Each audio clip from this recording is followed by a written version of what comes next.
education has to advance peace. It has to advance democracy. It has to advance human rights culture. That's the message in terms of giving the rationale for the need for strengthening the nexus.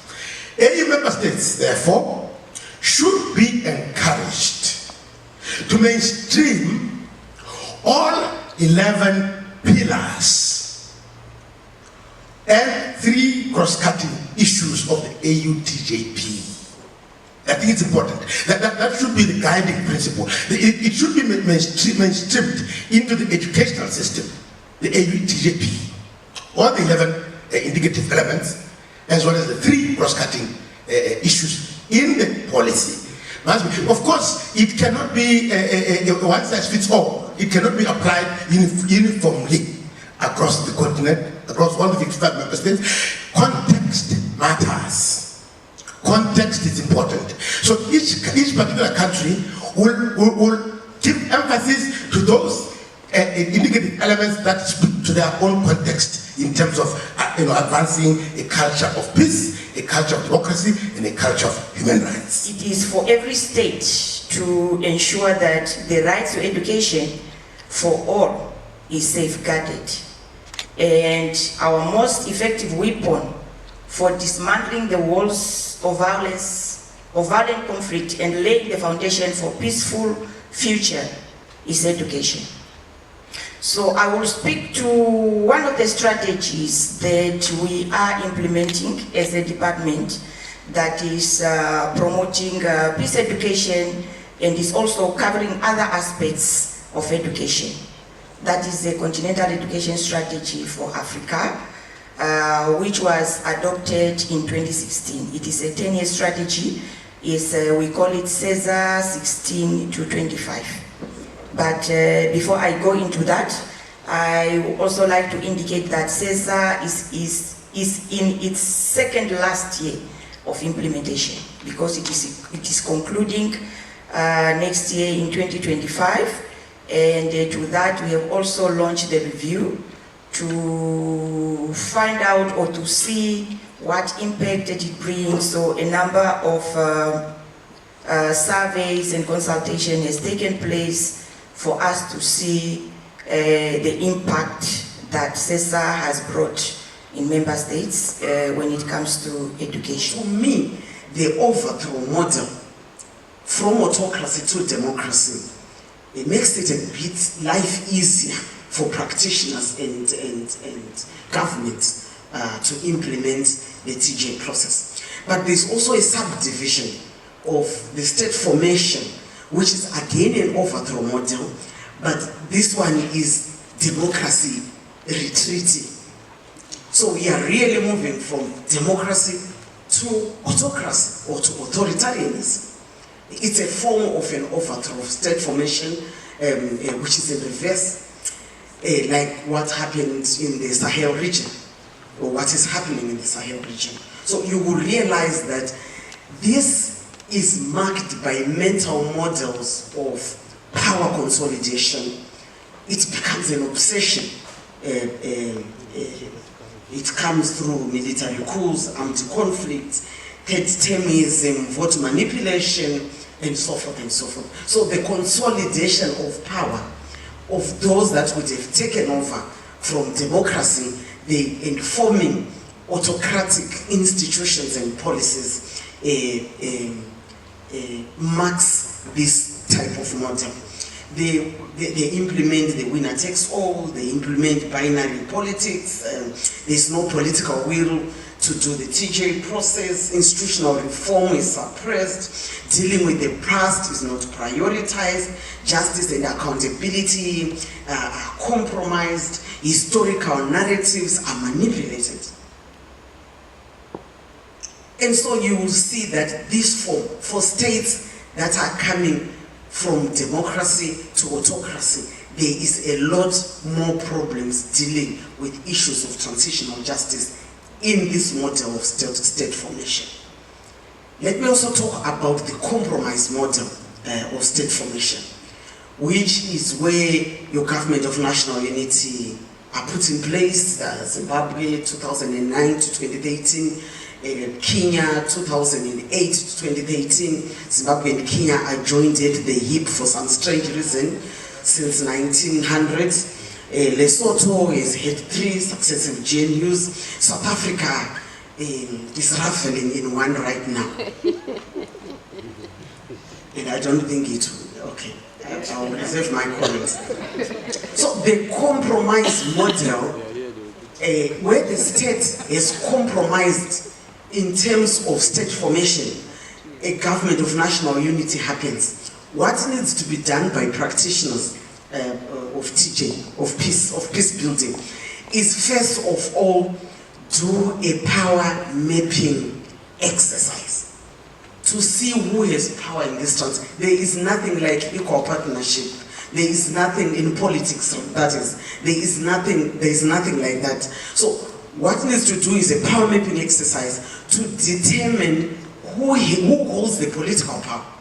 After the power mapping exercise, you then determine the interests of the stakeholders who have formed the state, to see what are their, if their interests are to democratize, then we resort back to the first one where we are moving from autocracy to democracy.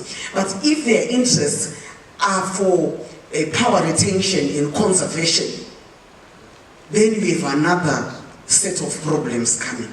So this is really to give a heads up to those countries. The fact that we emphasize inclusive and consultative processes, the notion that we can overcome past violations only through really tackling the divisions and the inequalities that created the environment for those violations, and also creating conditions for democratic and socio-economic transformation.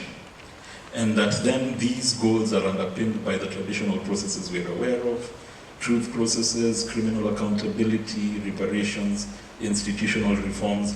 But then beyond that, our African Union Transitional Justice Policy goes forward to then add some transformative elements like diversity management, dealing with the aspect of social cohesion, and then also promoting the culture of human and people's rights. Within those processes and elements of transitional justice, again, are principles that underpin them, that again I think should be important for us to focus on when we think about technology.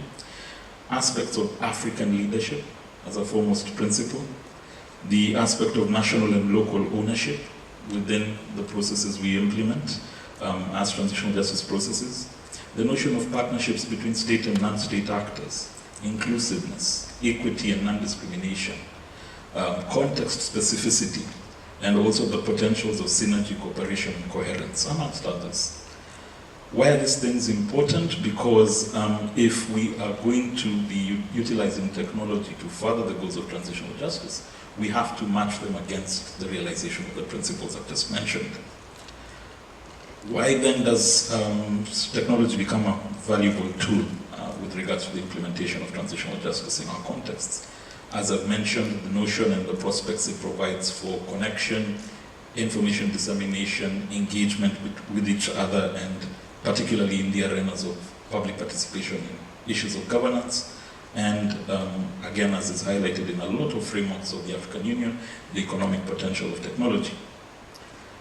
We then can really distill this into 2 broad strands. The fact that, one, when it comes to governance, our governments are actually embracing a lot of use of technology as ways to transmit public service delivery, and largely banded under the notion of e-governance. So we're seeing more and more public processes being facilitated through digital platforms and other forms of technological tools, but then also the reality of a digital civic space. The fact that the public is also now organizing, deliberating, and engaging on key public issues within digital platforms, some of which are very common to us. And therefore, one of the other aspects that emerges within the context of digital civic space is civic technology. The fact that it's not only governments devising or utilizing platforms and tools of technology to engage with citizens, citizens are already innovating themselves and coming up with their own tools and ways of utilizing platforms creatively to enhance their ability to organize, mobilize, as I've said, on matters of governance, and to also engage with those in power. So then, if transitional justice becomes a societal platform of engagement between citizens and those in power, technology becomes a key factor in that form of engagement. But then it's not without challenges and dynamics, as some of us already know in the room. When we talk about use of technology on our continent, we have to address the notion of the digital divide. And the digital divide is simply the reality that, for example, when it comes to the internet, not everybody has access and connectivity, consistent connectivity to the internet. And that even within those who have access, which I think the African Union in November last year placed at around 40%, there are further demographics to consider. There's a rural-urban divide. There's also a gender-based divide within that. But then beyond also the question of access are other critical challenges and questions to address. State backlash to civic activity online. So as people organize on digital civic spaces, just as they shrink in civic space in the traditional sphere, you are also now witnessing shrinking civic space in the digital sphere in the form of internet shutdowns, excessive cybersecurity laws and surveillance, as well as also restrictive information laws. So beyond even the fact that there is a digital civic space, some of the challenges that we experience beyond state backlash are also experienced within the digital sphere. So, notions of gender-based violence online is also reflecting reality. Social polarization, misinformation, disinformation, manipulation of algorithms, and the deployment of hate speech are also becoming commonplace in terms of experiences online. The question of cybersecurity is also very prominent, so we are seeing more and more emergence of hacking, data leaks, and other forms of data breaches that are associated both with state and non-state platforms. And also the fact that, data protection as a result is another area of vulnerability for a lot of our states and societies. Immediately after the African Union Transitional Justice Policy, the one in Uganda in 2019, which clearly considered the traditional justice alongside the formal justice system as the main focus area, the main strategic focus of the policy framework. And we also have a new policy based on the AUTJP, which came into force in April this year in Ethiopia. It clearly talks about traditional justice, and it calls for its utilization in some of the pillars, particularly through seeking reparations and conditional amnesty. And so if we look at the Ethiopian policy, the reason behind incorporating traditional justice into the TJ policy it's not only something supported by the AUTJP, but also based on a national survey conducted in 2023 by the Harvard Humanitarian Initiative, where about 80% of Ethiopians prefer traditional justice over the formal justice mechanisms.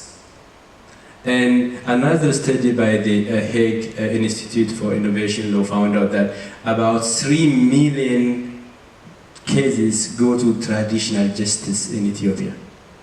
So there is a continental policy backing. At the same time, there is a ground reality for the need to incorporate traditional mechanisms into TJ. And particularly looking in, for example, at the experience of conflict-related sexual violence, that we often just touch the surface in terms of survivors' experience. The types of processes we have not dug deep, have not reached those people who feel ashamed, stigmatized, who marginalized in our society. So there's a lot more that needs to be known about the experience of survivors and the long term, even 20 years after victimization, that there are particular impacts that people still live with. So understanding the consequences of violence is the first point. Then, in terms of understanding kind of what works, what interventions work as a form of reparation, where I think we've had a lot of programs that are vague, that are symbolic, that do not actually concretely engage. And I think this is where I'm excited about the work that the Global Survivors Fund does, where it's looking at small-scale interventions to demonstrate what is possible, to show that even 20 years after a violation, you can go and you can transform someone's life if you take reparations seriously, and that you document how that can be done, and essentially to document the methodology of reparation. The methodology specifically that is survivor co-created methodology.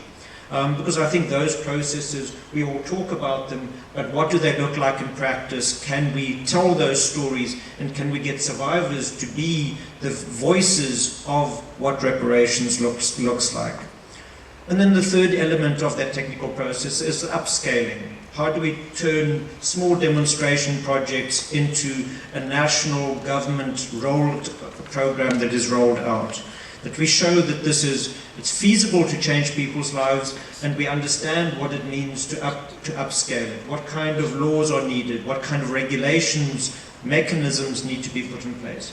And to understand, and that I think we can learn from each other, one country to the next. And the fourth element of that is the funding. What kind of costing is required to do proper reparations? If we do it on a small scale, we can start anticipating what a national reparation program looks like. And we can then also look more seriously at sourcing funds for that. How do we combine national budgets, international funding, repurposing, seizing assets from the beneficiaries and the perpetrators, so that we have a proper international system to do that. That it's not just in Ukraine and where such repurposing happens at a large scale, but in other countries, and in many African countries, this is a viable source if we figure out the mechanisms. And we can show that reparations is possible and it is affordable. Then, just turning briefly to the question of the politics, the advocacy element, where I think there's two sides that we need to look at in terms of generating the political will to implement and fund and roll out reparations programs. There's the one side of it is more the stick, the obligation to provide reparation. And there's a very strong and growing international system of norms that is now also the African Union TJ policy really emphasizes reparations along with other responsibilities. And we need to step up kind of how do we mobilize that, how do we use that as a form of appealing to people's pride and their values and their norms, but also shaming. We need to call out those who don't live up to these standards. But alongside obligation and the stick, there's the carrot, the question of the possibility. We need to demonstrate that providing reparation is a possibility that brings legitimacy to a state, that we demonstrate what can be achieved. It's not just you throwing money at a problem. By investing in reparation, can you change in people's lives, in the whole lives of communities that can benefit from reparations? To you, Norma, I would like to ask you a question in terms of incremental approaches when it comes to TJ and the feminist approach of it. And so I would like to ask, what are the historical incremental approaches to gender within the educational system and its relevance to TJ?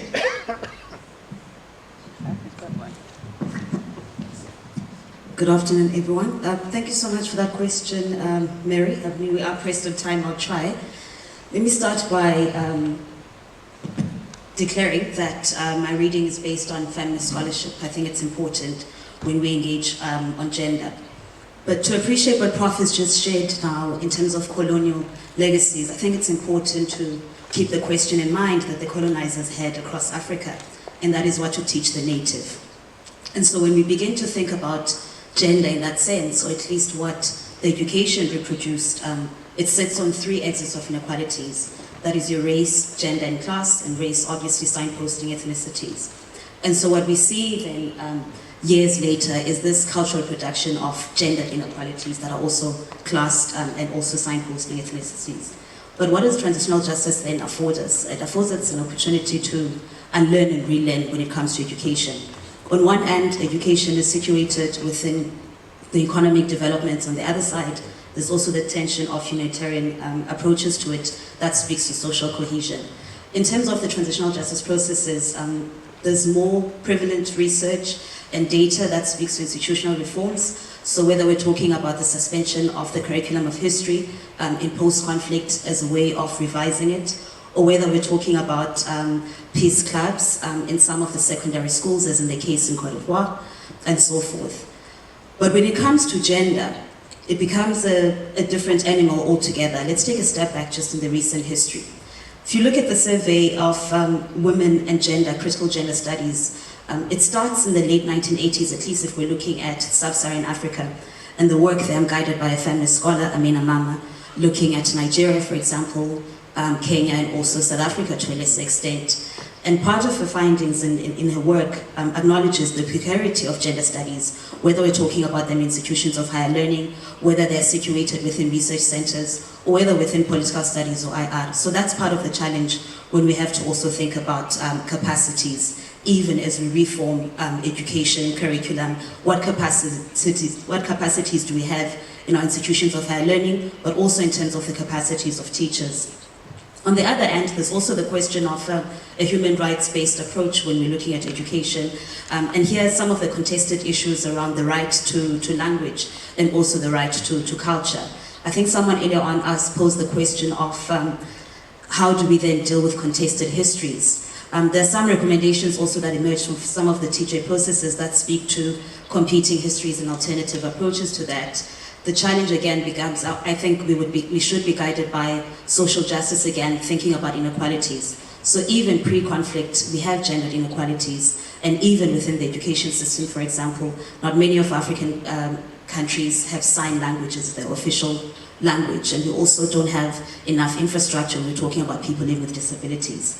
And so reconstruction then speaks to reckoning with this question, what to teach the native. So while a lot of the work in education speaks to access and inclusivity and diversity and so forth, there is a challenge, I think one of the speakers also spoke to, in terms of numeracy and literally rates within the continent. But we also seen that there's a lot of dropouts, specifically for grade 6 and grade 7 that are affecting women. So there's a drive in terms of gender inclusion, also considering STEMs to include women more specifically in terms of retention, affected dropouts in terms of learner pregnancy, but also in terms of sanitary towels. And Burundi is one of the interesting cases in terms of school nutrition as another way of integrating those who are historically disadvantaged in terms of access to education. But I think the conversation needs to move beyond inclusivity and diversity and access. I think we really need to start reckoning with the question of the curriculum. We are not revising a lot of our curriculum to the teeth in terms of what does it mean to cope with it then is beyond looking at the capacities. One of the things that colonialism has done for us, and also in terms of conflict, education has been instrumentalized in terms of othering and also reproducing self-hate. But part of it, there's also a disruption in terms of indigenous knowledges, specifically when we're talking about spirituality and healing approaches. But also on the other end, there's a challenge of dying languages. A case in point is Namibia, for example. If we're looking at the Okahanja region, specifically the Nama and the Damara people, where their language is continuously dying. But this is part of the historical legacies of inequalities, where continuously those voices are not being included. So there's the broader framework in terms of epistemic voices that need to be included in terms of language, in terms of histories, but there's also the challenges in terms of the processes on how do we find the balance between economic development, but also in terms of social cohesion using the humanitarian approach. Let me stop there for now.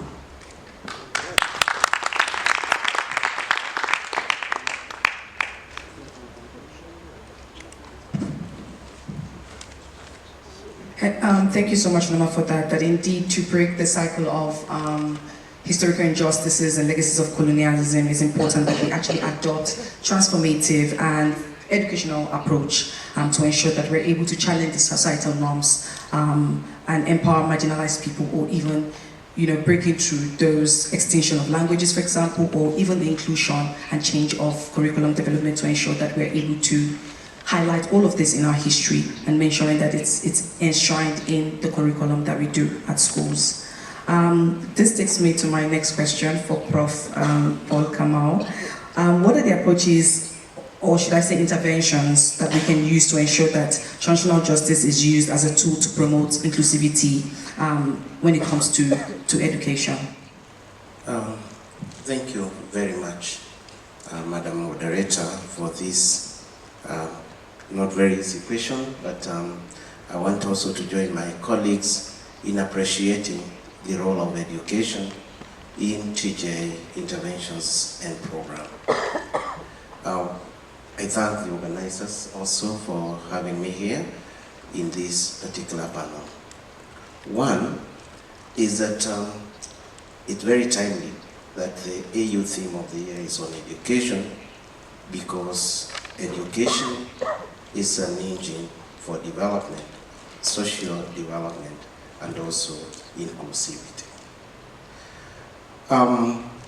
When you look at educating our population for the 21st century, then three issues come into mind. One, we need to have that education that is dynamic, education that is globally competitive, education that is accessible, education that is inclusive.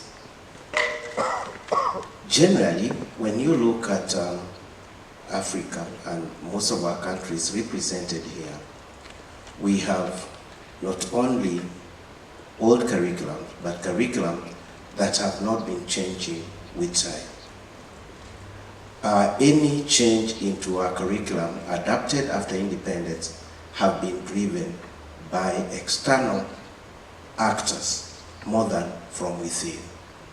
So we depend a lot on someone else out there to come and tell us you need this in order to be globally competitive. This leads me into the point number 2 of inclusivity. That when you look at AUTJP, it is very clear that we need to have processes and interventions that are inclusive, interventions that bring everybody on board. For this reason, education becomes very important and relevant in all these interventions, policies, and programs. Secondly, you find that when you look at the actors identified in the policy, it's very clear we are talking of AU as an organ, we're talking of regional economic blocks, RECs, the states, and also non-state actors. I think it's the high time we look for mechanism to also include the citizenry. I think, in my view, with all due respect, was that maybe the civil society organization in their advocacy, in their civic education processes, will bring more and more of the citizenry in this. To some extent it has happened, but we might be progressive as an African Union, as government, but leaving behind the key partners in